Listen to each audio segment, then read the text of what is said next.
Good afternoon, everybody. We are here to talk about best-selling eras, which basically means the ones that we like. And the ones that should be best-selling eras, even if they're not now. I'm Angus Donald. I'm going to be talking about medieval. The medieval period is a best-selling era, and for some people it has been. We've got Essie Fox, and we have Elizabeth Freemantle, and Antonia Hodgson, and I'm not going to introduce them, they're going to introduce themselves to me and tell us which era they're going to be championing, espousing today. I'm Angus Donald. I spent a large proportion of my early life travelling in Asia. I was a former Times journalist and an FT journalist. I'm now settled in England, and I have written 8 books, loosely about Robin Hood, called The Outlaw Chronicles, with a gangsterish Robin Hood, rather different from the usual guy that we know, but set in a proper historical background at the end of the 12th and the beginning of the 13th centuries. The final novel in the series is called The Death of Robin Hood. There's a bit of a spoiler in the title there. And that came out a couple of weeks ago, and it's on sale outside if you're interested in buying a copy, and I'm very happy to sign it. So that's me. Can I start with Essie? Right, yes, hello. I'm, hope you don't mind reading from this. I tend to get a little bit nervous and go blank at these things. But I'm Essie. I started off working at the Telegraph Sunday magazine in an office just off Fleet Street, and then in book publishing for a short time, and then 20 years in art and design before I finally saw the wood for the trees and realised that what I really wanted to do was to write.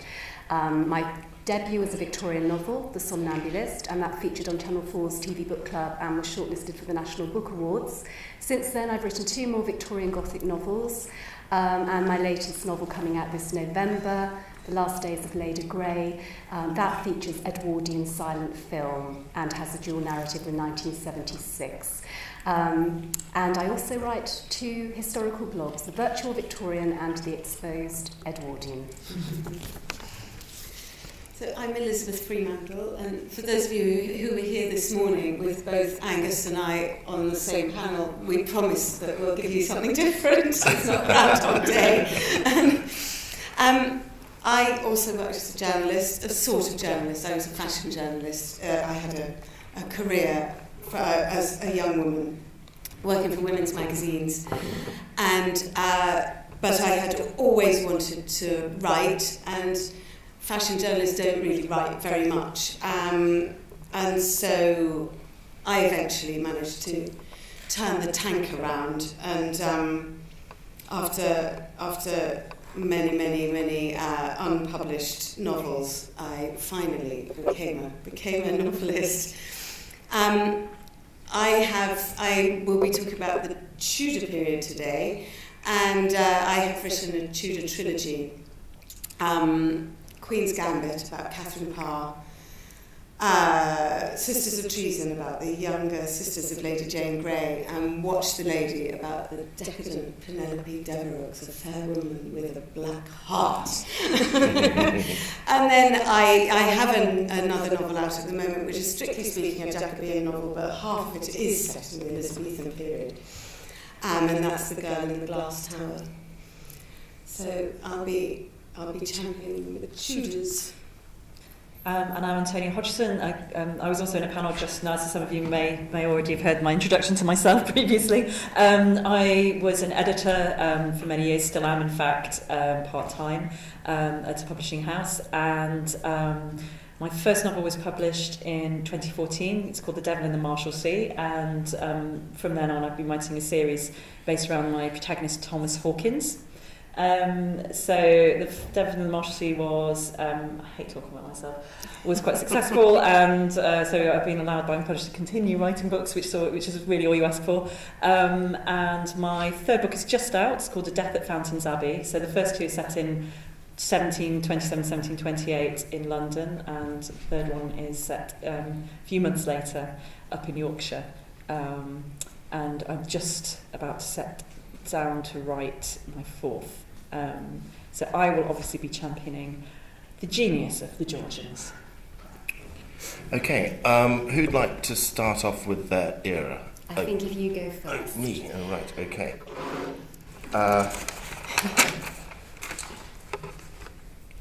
War!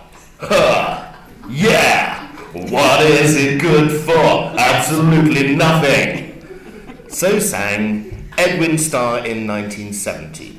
But you all look a little bit too young to remember that, so perhaps you remember Frankie Goes to Hollywood, that version, or Jackie Chan and Chris Tucker jiving to it in the 90s movie Rush Hour. Anyway, it's a powerful sentiment, but I'm here to tell you today that it's absolutely wrong. Because there's one thing that war is definitely good for, and that is best-selling eras.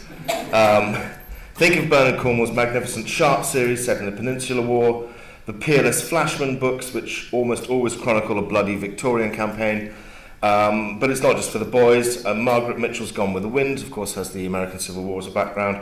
Mary Renault's Last of the Wine, one of my favourite books of all time, features the Peloponnesian War. So a background of war gives huge drama already to your story and tension to anything that's going on as your minor. So your big story could be the war.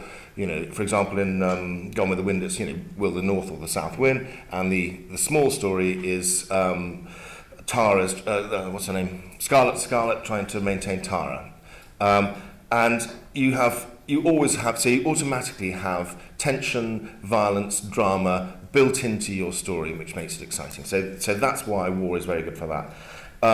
But it's not just the battles and the bloodshed that attracted me to my era, which is the medieval period, and particularly the end of the 12th and the beginning of the 13th centuries. I find this period absolutely fascinating for other reasons, mainly because of something called the 12th century Renaissance. Everyone knows about the other Renaissance that began in the 14th century, Leonardo da Vinci, the Borgias, all those horrible popes. The one I want to talk about occurred 200 years earlier. This is a period in which there was a massive flowering, a huge flowering of culture in Europe. We'd come out of the Dark Ages and we're now entering a new period of art and culture. You have great Gothic cathedrals springing up all over Europe. You've got literature, huge changes in literature, music, poetry, law. You've got Magna Carta, of course. You've got Henry II's legal changes in England. You've got trade starting up. The first multinational corporation, the Hanseatic League, was set up in 1159. You've got medicine making great leaps and bounds. You've got education, the universities of Paris, Bologna, Modena, and guess what? Oxford as well started in this century. So what was it that happened to create this extraordinary explosion of human endeavour in all these different features? Well, guess what? War. Yeah, that's what actually happened. More specifically, the Crusades. A gargantuan series of campaigns that took place on all frontiers of Christendom, from the Teutonic Knights who were invading pagan Eastern Europe in the 13th century at the top, down to Spain, where you had the Reconquista, where they're pushing the Moors steadily southwards, and of course the big ones, to the Holy Land, the massive armed pilgrimages to the Holy Land, and all of these violent periods of bloodshed, horrible bloodshed. Basically, if you put aside the morality of the Crusades and the lack of military success in a large number of them, and of course the appalling loss of life, there is a good deal of benefit to the West, particularly in terms of culture. Much at this point, at the beginning of the 12th century, much of the culture of classical Greece had been forgotten in Christendom, or rather sort of pushed to the margins because it was pagan culture and everything was about Christianity. Art, sculpture, philosophy, medicine was all lost to us. However, it had been preserved by the Muslims, who had... I'm sorry? And Eastern, the Byzantiums, culture was intact. Okay, all right, I'm talking about Western Christendom, sorry.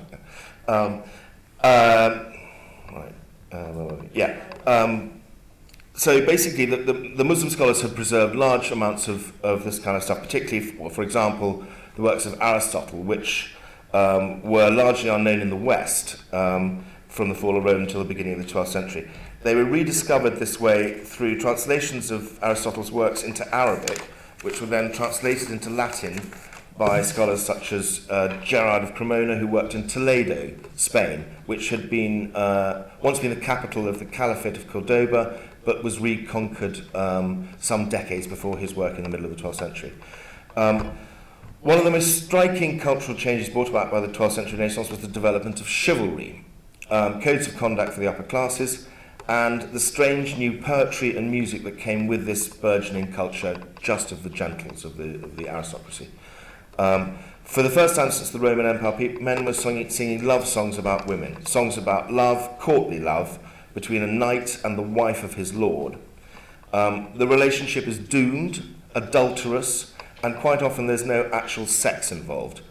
The stories are about longing, adoration, and suffering for love, and this is new. It was referred to at the time as the new music. And it's quite an odd art form if you think about it. It's a very specific and rather strange way to express your art in this sort of suffering way. But it exerts an extraordinary fascination over the warlike people who were sort of pretty brutal, ironclad warriors who wandered around, bashing each other with steel swords. But they absolutely loved this rather sentimental, lovely poetry. And it became fashionable to employ poets or singers, known as troubadours and trouvères, to perform these songs at court.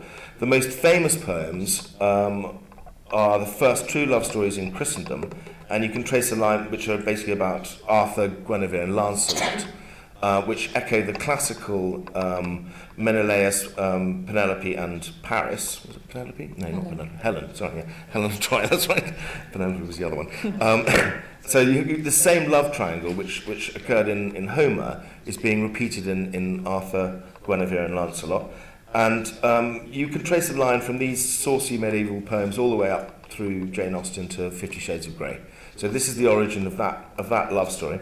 But where did this new poetry and music come from? Well, the theory there are several theories, but the one I find most convincing is that it came from Muslim Spain, where there was a similar body of intense, profane, and erotic poetry that had been performed in the courts of Andalusia since the 9th century. So they're very similar to the Arabic poems of this time, of a few hundred years earlier. And some people think that it was either the contact between the people who were pushing back the Moors or the ones who stayed behind, or places like Toledo, which were very multicultural, or it was prisoners brought north to the French, to southern France, to the courts there where they were kept for ransom, who introduced this new style of music and poetry.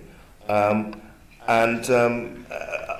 places, for example, Toledo, where Muslims and Christians had been at each other's throats for a few decades, now mingled, worked, played, and sang to each other. War. Ha! Yeah! What is it good for? Actually, quite a lot of things.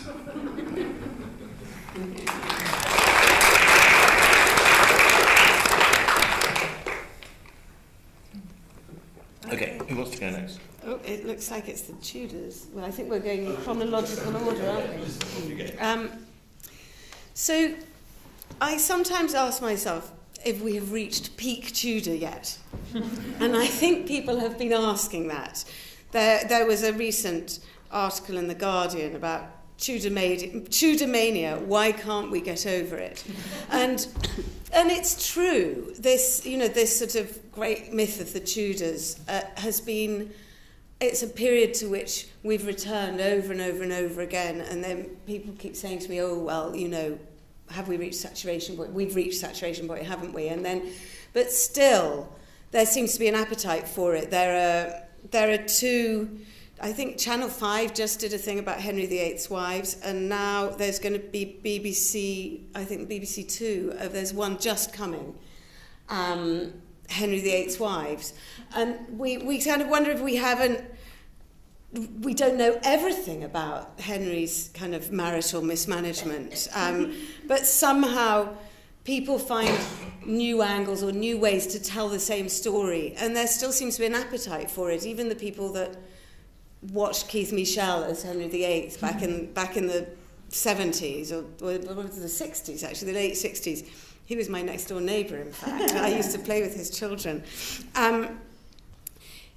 that there's still an appetite to see those same stories playing out again in different, on the screen, on the stage, literary, not literary, romantic. There are always ways of telling these stories.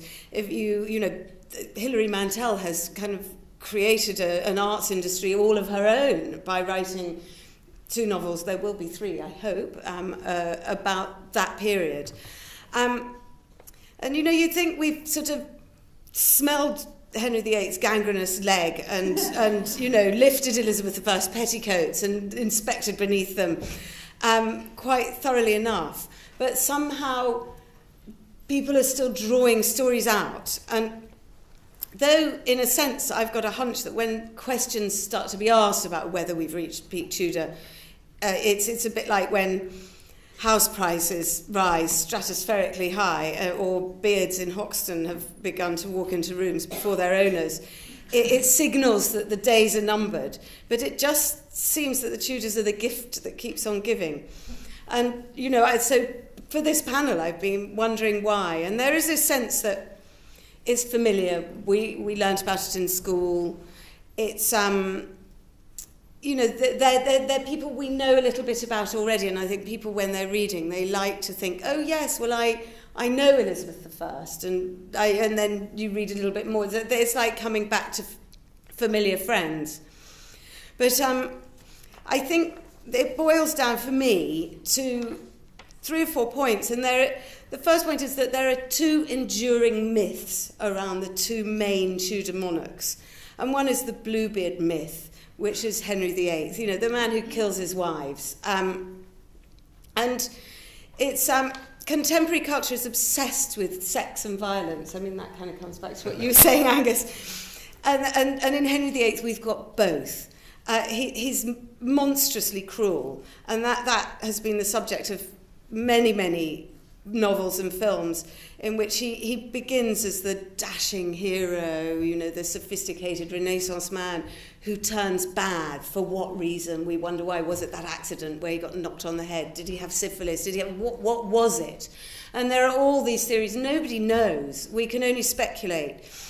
And you've got the Man for All Seasons, which, looking at the ruthless sacrifice of Thomas More. And then other texts that show you a different Henry, the other Boleyn girl, where Henry's, I think there's a film where Henry's actually Eric Bana, and who's an Australian actor, if you haven't seen it. And, he's not Henry at all, but he's this dashing, sexy, there's something fascinating about this man, precisely because he's this dashing character who turns monstrously bad, psychopathically bad. And Bring Up the Bodies articulates that very well. There's that quiet, pathological monstrousness that really comes through the pages of that book. And, even though he's this monster, he still kind of has a sense that there's an erotic capital to Henry VIII that just doesn't seem to go away. But the other myth is the powerful protecting virgin, and that's Elizabeth, of course. She's the Athena, the Mary, the Virgin Mary figure. But for the modern audience, of course, sex and violence, this virginity has become eroticised. One of the questions I get asked more often than most at events is, was Elizabeth a virgin? Well, I don't know. How do I know? People have been, nobody knows that. And I think it's quite possible that she was, though there's been an insistence in the cinema about her, to cast her as a romantic figure. The Private Lives of Elizabeth and Essex in the 1939, Michael Curtis film, it was a romance between a woman who's about 50 years older than Essex. It was, but they insist upon Errol Flynn and Betty Davis having this erotic, romantic relationship. And it's about what we want them to be. We have these myths, they're projected onto a screen, and we paint our own image of them that has really more to do with our contemporary culture, because even if you look at the Shekhar Kapoor Elizabeth films, you know, she's a woman driven by her erotic passions rather than a political woman, and that's interesting. But they're contemporary themes that we've pasted over these Tudor characters. Of course, we've also got war. What is it good for? We've got the Reformation. I mean, it's not a conventional war. It's almost a civil war. And any times of great unrest are interesting to write about because there's jeopardy, and that creates good tension in a plot. So where you've got people living their lives and, you know, not really knowing if they're going to go to the block one day to the next because they've done something they fly close to the wind, it creates really exciting material for fiction. But also the Reformation planted the seeds of modernity. And so there's a relatability to the period, to our period now. And we can't underestimate the effect the Reformation had on our cultural psyche even now. And it's called the early modern period because it really is the beginning of our period.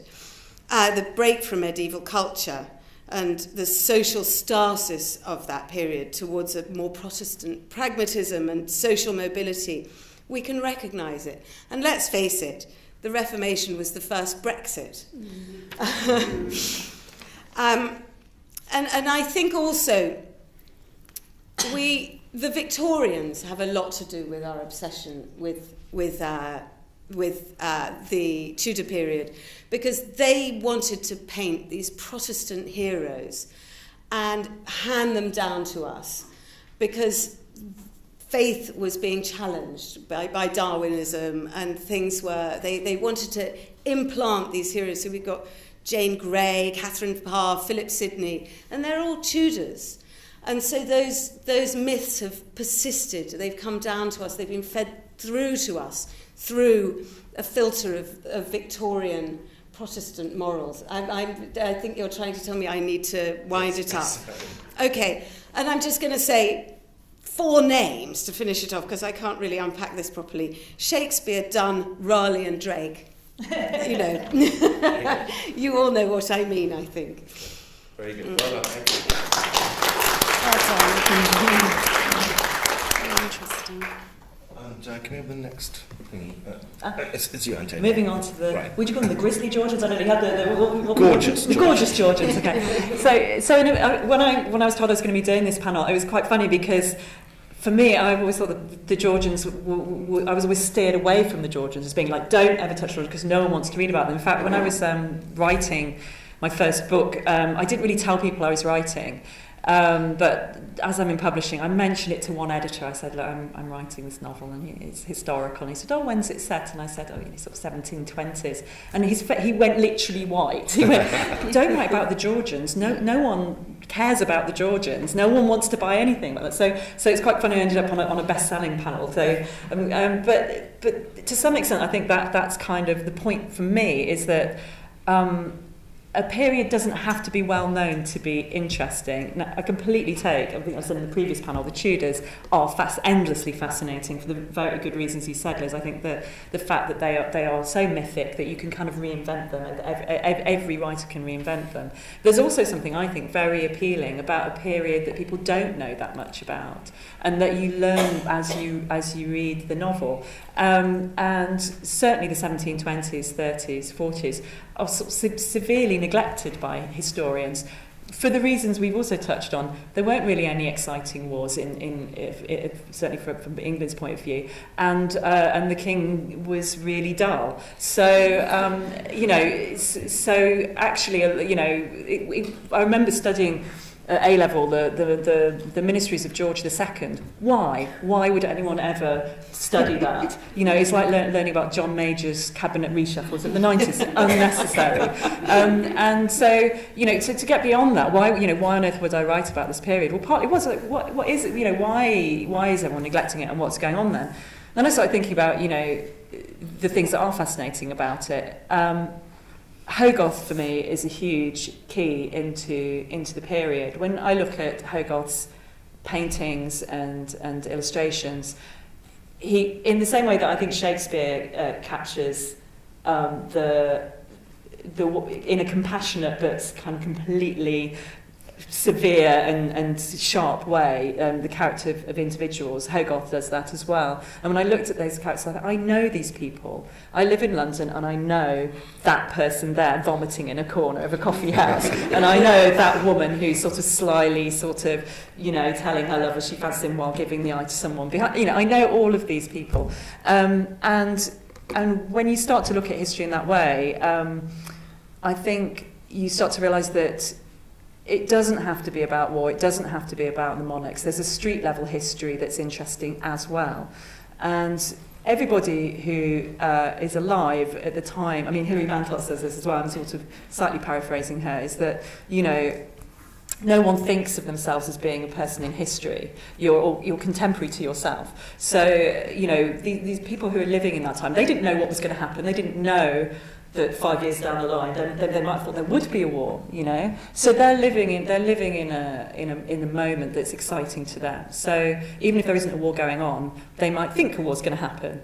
They don't know what's going to happen next. So that creates its own innate tension. Specifically for me, for my books, my first two books I wrote about London, and that in itself to me is a really fascinating time. So 1727, my first novel was set. There were 600,000 people living in London. It all kind of crammed in. It was the biggest city on earth. And there was no police force. And there was very little in the way of kind of civil control, really. There were some sort of societies coming up called things like the Reformation, Society for the Reformation of Manners. So, trying to sort of curtail sort of bad behaviour. But fundamentally, it was a pretty lawless but exciting place to be. There was a great line from a Swiss traveller who visited London at the time who said, debauch runs riot with an unblushing countenance, and people were living life on at a really frenetic pace. I think it's quite telling that the mortality levels went down in this period. It went up, should I say? The more people were dying, and it's been pretty much put down to syphilis and gin.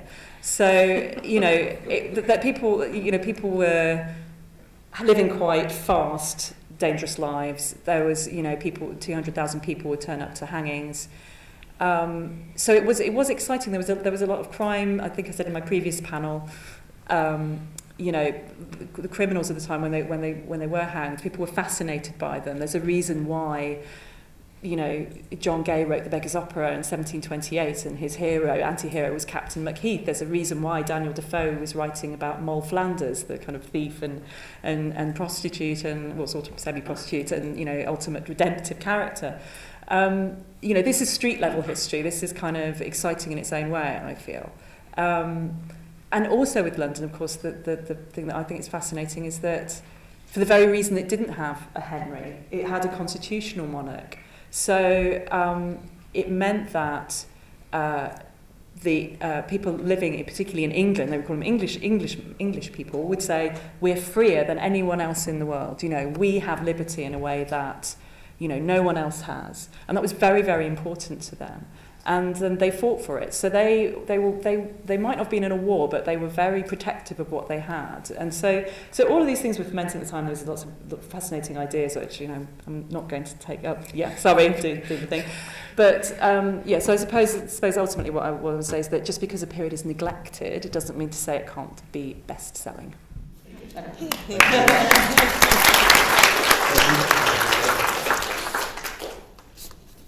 Right, as I said before, I'm going to talk about the Victorians, and I've written 3 novels, and I want to tell you why I think the Victorian era makes a good best-selling era, and how I came to be drawn into that world when I entered a rabbit hole that I chanced to tumble down one night when I was walking through some narrow East London streets past rows of Victorian houses over pavements above the Victorian sewers and the rumbling Victorian tube lines, when I found the ornate battered doors belonging to Wilton's Music Hall, the last of the grand original halls.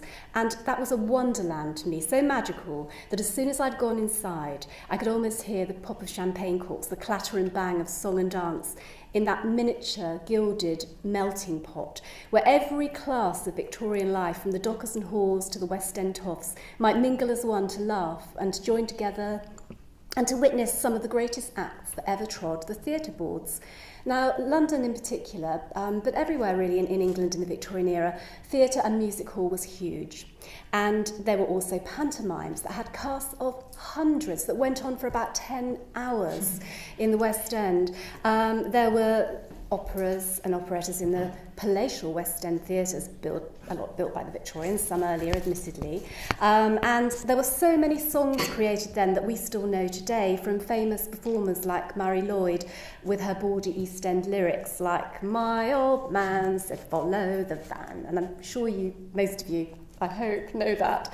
I think a lot of those old songs have continued and we still recognise them now, which is quite amazing when you think they were pop songs basically. But they were also social commentaries on life at the time. There were stars like Sarah Bernhardt, like Ellen Terry. There were amazing costumes that were developed. There were paintings made of these women who were like icons who were worshipped. And a lot of these costumes and paintings you can still see today in places like Kensington's Victoria and Albert Museum, a treasure trove of arts and crafts. And of course, that iconic structure and other museums around it too were built by the Victorians. But the glamour of that theatrical life went on to inspire, as I said, artists. So you have galleries like Tate Britain, built in 1897, temples to show amazing work, such as that by the Pre-Raphaelites, an amazing body, brotherhood of painters, and including them Edward Millais, who painted A Somnambulist, which is a very dark, brooding image, which inspired my first novel's name. And it's also said that the painting was inspired in itself by a novel, and that novel was The Woman in White by Wilkie Collins. So I want to really now go on from there to mention the fact that I think publishing, printing in the Victorian era really came into its own. Novels were written before. As Antonia said, there were some amazing novels. I mean, Defoe, just brilliant. But I think in the Victorian era, it really, really began to boom, and lots more people were writing. And we have, from penny dreadfuls to political pamphlets, printing fostered not only entertainment, but it nagged at the nation's conscience, because writers like Dickens, he told a really good, rollicking good story, but he referenced social events going on, and he just made people think about what was going on, and sometimes that encouraged changes in politics or philanthropists to spend money to make things better. And these novels, they're nowhere near as prudish as some people think them to be. I mean, these sensations have, again, the sex and the violence and the death theme. I mean, they're all full of illegitimate children, madness and murder, drugs, not to mention seances and ghosts. And I don't think I can talk about the Victorian era without mentioning ghosts. When Queen Victoria was widowed, mourning became quite the fashion. Spiritualism was all the rage. And before dismissing all that sort of thing as stuff and nonsense, I think you've got to remember that many of the mediums at that time were women. And they used this ability to speak through their lips as if they were speaking through the dead. They could actually say things they couldn't really say in normal life. So they could express political thoughts, social ideas. And this was actually a very, very important thing that was going on in America as well. This was the dawn of emancipation.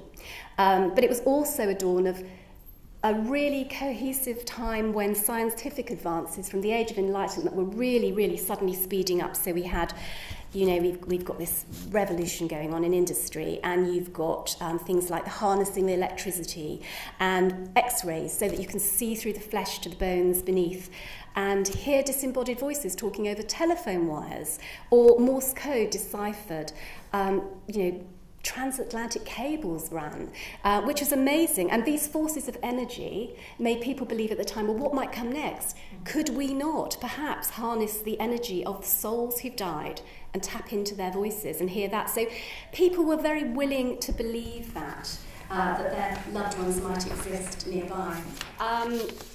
Other more temporal realms were found as the empire was expanding, so we've got war again.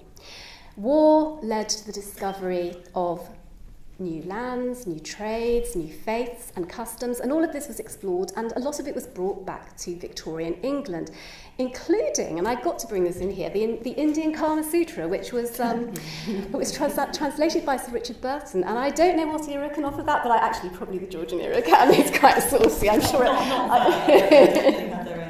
Emporiums like Harrods and Liberty sold fashionable exotic goods. There was the Great Exhibition of 1851 when fabulous things were brought from all around the world. Things we take for granted now, like sewing machines and calculators, and there was even an alarm clock bed. The building of the railways, wow, what a difference that made to life in every way. People could move from country to town. Things that were manufactured could be moved very swiftly. There were great factories built, which made a lot of things cheaper, so more people could afford to buy them. But of course, workers could be exploited. But on the other side of that, you had a lot of Quaker companies. You had companies like Cadbury's, and I think this is rather important too, the whole manufacture and the mass production of chocolate. Suddenly you have chocolate Easter eggs, and they actually paid their workers very fairly to produce these treats, and they built a wonderful estate at Bourneville where people could live and enjoy their non-working lives as well and live very full and happy lives. So much of their happiness and so much of our happiness today is due to advances that occurred in the Victorian era. We have flushing toilets, pasteurisation to make food safe, the mail service, postage stamps, greetings cards. Victorians first started sending those. Christmas trees, introduced by Albert. They produced cheap pianos for family homes so more people could get musical education and entertain themselves at home as well as going out. Gramophones for music. Photographs. Now, I think one of the most important things about the Victorian era, for me anyway, is photography. Because you can look back on that age as you can to no other that came before it. You can see the people who lived then. You can see the twinkle in an eye. And I really think that feeling that you can almost touch the Victorians, you can almost take their hands and lead them into your homes today. And in fact, very often those homes we live in were built by the Victorians. So perhaps their ghosts are still there, and perhaps they're watching us still. I don't know what we'd do without them. I think there's loads of scope in everything to do with Victorian era to write wonderful bestsellers. There's been a resurgence just in the last few months with some bestsellers like Sarah Perry's The Essex Serpent. I'm sure lots of us have read the Sarah Waters novels, which are classics and will always endure. And then, of course, we've got Victoria, the television programme on recently, and we have Penny Dreadfuls, Ripper Street. I could go on, I won't. There's loads of scope there if you want to write about the Victorian era. Thank you very much, Essie, and everybody else. We're going to have some questions in a little bit, but first I've got a couple of questions which I want to ask the panel and I thought we could discuss.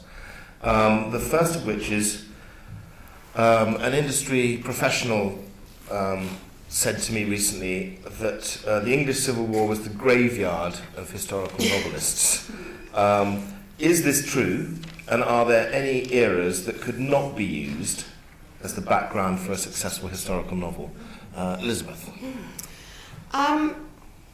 No, I don't think there are any periods that can't be used. I think there are periods, so if you said to your publisher, I'm writing a whole series of novels set in the Civil War, you'd have to convince them as to why you wanted to do that and as to what you were going to bring to it that would make it good, because it has a reputation for being disastrous.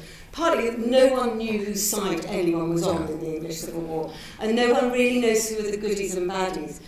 But, I mean, I was just having this conversation just prior to coming in here. Henry VIII, goodie or baddie? Well, I don't know. Who knows? You can't. It's not really about the era. It's about the way you tell the story. And if you find a really good story and make it about the people, and what the people want, those individuals, Yeah. and make the reader love your characters, your story will fly. I think that's right, but if you think about the Wars of the Roses, which is essentially a civil war, and Yes, there are no goodies and baddies bads, there. I think that's exactly. doing So it's just tremendously well at the moment with lots of people doing that. Yeah. I was thinking about this when I was writing The Goddess and the Thief, which was my last Victorian novel, and that features certain scenes in that are set in India during the time of empire. And researching that made me realise that how really awful that was. Thousands and thousands and thousands of Indians lost their lives, as did a lot of the British army people. But this huge greed for land and trade and wealth, and it seemed to know no bounds. And I think it only really stopped when it got up to northern India, because, and this is sort of an age-old problem really, there's Afghanistan. What's Pakistan today was northern India then, and so they got to, all the way up to Lahore, and then it stopped because there were so many skirmishes going on through Afghanistan, and then the Russians were coming down through Afghanistan. But I do think that there have been lots of novels written about this era which are rather romanticised, because I do think it could be tricky to do it, but I wish that someone would write something which really showed the bad side of colonialism and the difficulty, perhaps even a dual narrative, looking at something that happened in the Victorian era and a family perhaps here in this country now, generations on, who are here because they have British citizenship. I think that would be a really difficult story to tell, but I wish someone would, because I think it's an important story to tell. Antonio, I was going to ask you, with your publishing hat on, are there any no-go eras? Well, apparently the Georgians, though. Apart from the Georgians. I think what you touched on, I think often what will happen is someone will write an amazing book about, and then that kind of opens up a door, and so and I think the Civil War period, actually, funny enough, there are a lot of people now writing it, and I think people are, things get a sort of fashion to them, and then suddenly there'll be that will be the new best-selling thing. I think from a writer's perspective, the only thing you can do is write what interests you and write a really great story with fantastic characters. That's all you can do. From a publisher's point of view, yes, of course, there are certain periods that have traditionally sold more, but that can get stale after a while, or you can find that a publisher's got, say, 2 or 3 amazing novelists writing in a particular period, and they can't take on another one because they can't have 4 people all writing in the same period. So actually, it can be problematic to be in the best-selling period. Ironically, sometimes. I think you need a great character. I think if you can come up with a great character that your readers will either, even if they hate, but some characters you love to hate, but that's what you need, and then you can build around that. And because all stories, we make them, our decisions make them. That's what you need. So choose your setting and then make it a bestseller by making it fabulously interesting from that point of view. And does anyone have any hot tips for what we had this earlier on this morning about what the next big thing is? What do you think the next big era is going to be? I was very heartened to hear that ancient Greece might be making a comeback, which I'd love to read more books and maybe even one day write one. But has anybody got any favourites that they think are absolutely ripe for exploitation? I go for the Stuarts.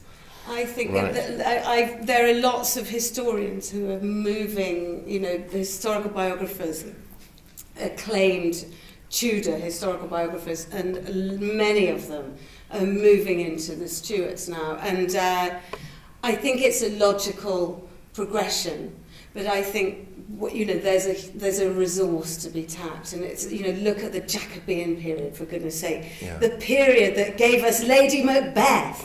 There are great women's stories. For me, I'm saying this partly because I'm writing Jacobean novels now, but it's a fascinating period, and it's relatively untapped, and as a novelist, that's exciting because you're uncovering new things. It's like excavating a piece of history that hasn't really been looked at for a while. The funny thing about starting to write a novel in a new era is that you suddenly discover all sorts of other people are doing it too, which I think is encouraging. Yes, that's often but also it can be sometimes it's about taking a well-known period and writing it in a fresh way, or to the Hilary Mantel, that she took a figure that everyone had basically said is an evil figure, Cromwell, and looked at him in a fresh way, and that can reinvigorate a whole period, because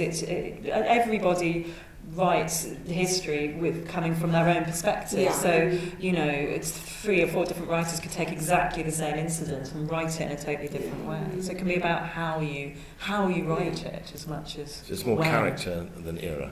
And just character and voice and what else he's saying about taking a period that's written about, but a part of the world that hasn't really been. I think the research actually, because I'm moving into another era too. I'm moving forward into the Edwardian era at the moment, and I think that was fed by the research I did for the Victorian novels when I mentioned photography. And I think things that you do learn things which you suddenly. They nag away at you, and you realise, yes, that developed a little bit later, and it started there, and then you find out more about it. And for me, being so fascinated in photography, that's led on to film. And I started to do some research into Edwardian silent film. And it's so fascinating how the tricks that mediums and spiritualists used, and then the tricks that stage magicians used, were all used in special effects in the early era of silent film. And so for me, I've written a novel about the Edwardians, but it's about that world. And I also, what really, really sparked me off, I think, was seeing a very old film from 1901. You can see it on YouTube. It's under the BFI series of films. And if you Googled BFI YouTube Morecambe Bay, and you look at this film, and it lasts about 3 or 4 minutes. It's absolutely beautiful. It's so clear. It's so clear to see it, and it's taken from a camera on the back of a bus. What do they call them? The tram.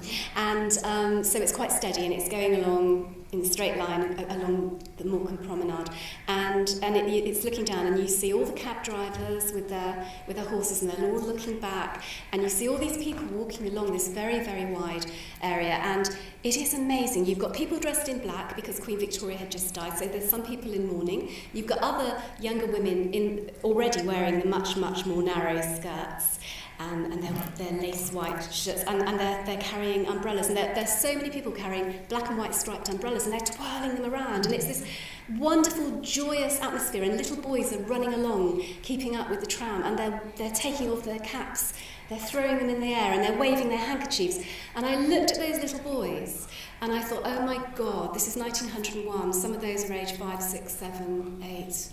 God. What's coming? War. Yeah. None of them knew. Nobody knew. It was a great summer. Prosperity. It was a time of peace. Everybody was loved. The king had he was very much a libertine, not very academic, but there was just a sense of everything was fairly good. And oh my goodness, how many of those little boys would have then fought in that war and died? And I just think to see that film. You could draw on so many worlds from that, so many novels. It's amazing. So I think now with the internet, it's opened up for people who want to write all these extraordinary resources that like that film and clips and things. There's a clip that it reminded me of this clip I saw of London in the 1920s. Yes. And you might have seen it. I mean, it's been it's done the rounds for a few years on the internet. The traffic. And you just see it, and it's like walking through London with Virginia Woolf. Yes. And it's extraordinary, and those can be really, really inspiring for anybody wanting to write about a period. Yeah. Okay, we've just got time for some questions from the audience, if you have any. Does anyone have any questions? Yes, this lady here. So this is for Elizabeth. With the Tudor period, obviously it has become sort of a family of family friends at this point. Because everybody's, well, maybe not everybody, but many people have read and become familiar with them. But when you're writing them, how much play do you have? Because, when you then turn around and entrust your book to a reader, if they refer and say, this is not my book. Yeah. I mean, that's funny. With my first, not my first published novel, Queen's Gambit, I really struggled writing my version of Henry, because I just thought we have so many Henrys, and everyone has their own idea of it, and I wanted to make him nuanced, and but you just have to go with your version. You have to make it work and make the reader believe in that person. But I do think, personally, I would never make Henry or Elizabeth or my protagonist. They're always going to be at the background of the story, because I think because of that very same problem, it's difficult to when you've got Elizabeth, you've got Helen Mirren, you've got Betty Davis, you've got everybody's different version of Elizabeth in your head as a reader. It makes it very difficult to go with the author's Elizabeth. Yeah. Another question, this gentleman at the back here. Ask a connected question to that, actually, rather than character, thinking about description. So these dwarf four, when you're writing in a best-selling era, where everyone's kind of got an idea already, and all four of you, everyone's got a picture straight away of what the streets of London might look like, what clothes might look like. To what extent do you rely on the reader bringing something like that, or do you assume that the reader knows nothing? I assume with my books that the reader's going to fill in an awful lot, because I don't like doing description, and I do the absolute minimum, because I think that the human imagination is much more powerful than my words can ever be. So I try to keep it. I mean, I have a few things that I put in there, but particularly as I'm writing about medieval stuff, people fill in the blanks themselves, and that's actually very useful to me, because I can just talk about one cracked jug sitting on a rickety table, and they've got the whole of the rest of that hovel in their mind, and you don't have to kind of itemize every single thing. And I think leaving gaps is actually very valuable. Mm-hmm. Yeah, I mean, in my case, I have a first-person narrator as well. So, and he's not the sort of person who's going to sit down and admire a flower for 10 minutes and describe it to you. So that, in a way, it helps me be quite fixed, not over-describe, and I think actually less is more often. I would say with research, it's like you have to do all the research. So you have to have a well of research to draw from, but you only draw a thimbleful out. So I think absolutely. I think you've got to have the confidence in your own writing as well to not over-explain, because actually as readers we all know, don't we? Well, you always know when you're reading when someone's slightly gone to town, they've got the family's bit that they really want to write about. It doesn't really have anything to do with the plot, but my God, they're going to tell you, So I think we all kind of want to do that, because we all get those nice little nuggets of research that you're kind of itching to tell everyone about. You have to. A good editor will put a red pen through it. Yes, but I think as well that it's really important to. We don't describe the traffic, and in a contemporary novel, our characters. It has to be true to the character. So if the character's in Whitehall Palace every day, they're not going to be astonished by what's going on there. So if you want to describe it, then you have to have someone with a fresh eye who's never been there before, who is wondering at it. And that can be useful if you want your reader to understand. Which is why, actually, when you're researching why foreign travellers' reports or diaries from people who've got on their journeys are often very useful, because they do describe, because it is fresh to them. Most people aren't. So I think you do your research. You really need to know your era. You really need to know it inside out. But at the end of the day, it's a story. It's not a history that's going to be taught. So very often you'll have all these, and you will have things that you really want to put in that are very much your favourite little nuggets of research. But when you've done your first draft, perhaps go through and, as you said, put a red line through most of it, because you will burden your reader otherwise. You don't want to throw everything but the kitchen sink in. You want to tell the story that is seen through the eyes in that time. I think we've got time for about 2 more questions. Over there, yes, the lady here. I'm just very interested to find out your opinion on this. I'm developing a little theory as you've been speaking. Because when I started writing about the 13th century, I got the same reaction from people as you did, Antonia. I'm wondering whether publishers are more accepting of stories about ordinary people as you come towards the present. And as you go towards the past, the medieval Tudor, they want stories about well-known characters already, like Robin Hood and the Tudors, in order to give the reader something to hold on to that they know already.